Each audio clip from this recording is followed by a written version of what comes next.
Ce dimanche 3 août 2025, l'hôtel Radisson de Libreville devient l'épicentre de toutes les attentions. C'est en effet dans ce cadre prestigieux que se tient la très attendue réunion du commissariat politique de l'Union démocratique des bâtisseurs, UDB, sous la présidence effective de son président fondateur, président du parti, Brice Clotaire Oligui-Nguema.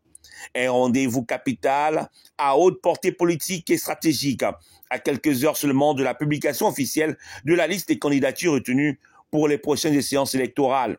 Depuis une semaine, une commission de validation des candidatures a été mise en place au sein de l'UDB. Sa mission, passer au crible tous les dossiers, évaluer les profils avec exigence et identifier les candidatures réellement en mesure de défendre le projet du parti sur le terrain. À ce titre, une vérité s'impose. La logique du choix des candidats doit désormais obéir à des critères clairs et rigoureux. Le bon candidat est celui qui vit ou dispose d'un ancrage réel dans son fief, qui est au contact des populations, respecté, écouté et aimé de ces dernières. C'est aussi un homme ou une femme qui a déjà fait ses preuves, qui connaît les réalités locales et maîtrise les enjeux politiques. Enfin, il ou elle doit présenter des garanties solides de victoire, car le ton des candidatures folkloriques est révolu.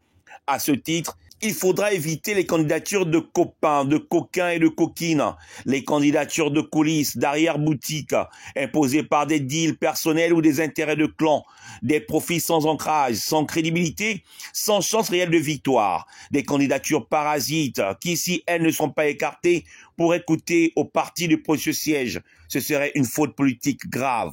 Là où le consensus n'aura pas pu être trouvé, une seule autorité aura le dernier mot, le président fondateur lui-même, en tant que garant de l'unité, de la cohérence et de la vision du parti. Le président fondateur, Oligui-Nguema, tranchera dans l'intérêt supérieur du mouvement, mais surtout de la nation.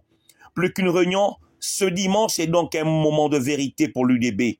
L'heure des calculs de chapelle est passée, c'est de la rigueur, de la loyauté et du mérite à sonner. Le président veut s'entourer d'hommes et de femmes capables, crédibles, enracinés et dévoués à l'idéal de transformation du pays. Ce dimanche, c'est la crédibilité de l'UDB et l'avenir politique du pays qui se joue en toute lucidité pour un Gabon nouveau, pour une UDB forte et pour une démocratie enracinée dans la vérité du terrain.